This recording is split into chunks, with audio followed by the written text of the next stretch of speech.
ఓకేనమ్మా, పాత్రికేయులందరికీ ధన్యవాదాలు.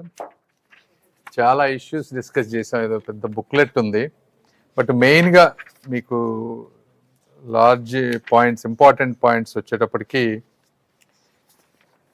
మనకి జరీబు ఇష్యూస్ ఉన్నాయన్నీ సర్వే అయిపోయినాయి. అవన్నీ మనం 30 డేస్లో వాటిని సాల్వ్ చేస్తామని చెప్పాం. ఇప్పటికి దాదాపు 30 డేస్ అయిపోయింది. రిపోర్ట్ అంతా వచ్చింది. దీనికి స్టేట్ నుంచి ఒక అఫీషియల్ కమిటీ వచ్చిన తర్వాత ఆ కమిటీ ద్వారా నెక్స్ట్ ప్లాన్ ఆఫ్ ఎగ్జిక్యూషన్, అంటే ఎవరికైతే జరీబు కావాలి, ఇవ్వాల్సి జెన్యున్గా రావాల్సిన వాళ్ళకి అలాట్ చేస్తారు త్వరలో. ఎవరైతే 1-2 ఎక్కడైతే చిన్న చిన్న అవకతవకలు జరిగినాయో వాళ్ళకి ఒక నోటీస్ ఇచ్చే విధంగా ఎలా చేయాలనే దాని మీద డిస్కస్ చేసి అది ఎగ్జిక్యూట్ చేస్తాం. రెండోది గ్రామ కంటాలు. గ్రామ కంటాలకు వచ్చేటప్పటికి టోటల్గా ఇంతకుముందు గుంటూరులో 238 కేసెస్ ఉంటే అదంతా సర్వే అయిపోయింది. తెనాలి డివిజన్ కింద 131 కేసులు ఉన్నాయి. అందులో ఇంకొక 25% అవ్వాలి. అయితే ఇప్పుడు ఈ మీటింగ్లో ఏంటంటే లెస్ దాన్ 10 సెంట్స్ ఉండి ఇంతకుముందు రిజెక్ట్ అయిన వాళ్ళు కొంతమంది ఉన్నారు, అంటే 415 మంది ఉన్నారు. వాళ్ళకి కూడా మొన్న ఏమనుకున్నామంటే అబౌవ్ 10 సెంట్స్ వాళ్ళే సర్వే చేద్దాం అనుకున్నాం. ఇప్పుడు కొంతమంది ఎమ్మెల్యే గారు వీళ్ళందరూ ఉండి లెస్ దాన్ 10 సెంట్స్ ఉండి రిజెక్ట్ అయిన వాళ్ళు ఉన్నారు 415 మంది, అవి కూడా చేయమన్నారు.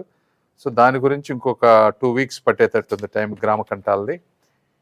తర్వాత నిన్న 400 kV లైన్స్ రీరూటింగ్ దగ్గర కొంతమంది రైతులు వాళ్ళు వచ్చి అబ్జెక్ట్ చేశారు. అంటే ఇది అందరికీ తెలియాల్సిన విషయం. ఆ రైతులు 2013లో ల్యాండ్ ఇచ్చారు, అంటే క్యాపిటల్ ఇదంతా అవ్వక ముందు ఇచ్చినటువంటి ల్యాండ్ అది.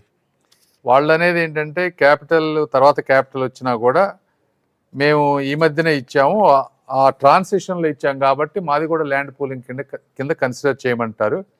ఏంటంటే అధికారులు ఎంత ప్రయత్నించినా కూడా అది అయ్యేటువంటి పరిస్థితి కాదు. సుప్రీంకోర్టులో కేసు ఉంది. సుప్రీంకోర్టు కనుక జడ్జిమెంట్ వాళ్ళకి ఫేవర్గా ఇస్తే తర్వాత వాళ్ళకి కావాల్సినటువంటి ల్యాండ్ ఇస్తాము. ప్రస్తుతం ఉన్న పరిస్థితుల్లో మనం ఇవ్వలేము. కాబట్టి మీరు ఆ పనులకు అడ్డుపడొద్దు. ఎందుకంటే ఆ ఏరియాలో ఈ 400 kV లైన్ అవ్వకపోతే అదంతా డిస్టర్బ్ అవుద్దంటే వాళ్ళందరూ కూడా ఒప్పుకున్నారు. మేము కూడా వాళ్ళకి ఎంత సహాయం చేయాలో అంత, అక్కడ సుప్రీంకోర్టులో కేసు ఉంది కాబట్టి ఢిల్లీ లెవెల్లో నేను కానీ ఇక్కడ ఉన్నటువంటి అధికారులు కానీ నారాయణ గారు వీళ్ళందరూ హెల్ప్ చేస్తామని చెప్పాం. తర్వాత నెక్స్ట్ ఐటమ్ వచ్చేటప్పటికి రోడ్ హిట్స్. రోడ్ హిట్స్లో లాస్ట్ టైం మనం ఇంపాక్ట్ అసెస్మెంట్ చేసినప్పుడు దాదాపుగా ఒక 150 commercial west to south west, south to south west ఒకటి, large road, small road hit, ఇవన్నీ ఒక 150 వచ్చినాయి. ఆ 150కి ఫస్ట్ ఎయిదర్ ఫార్మర్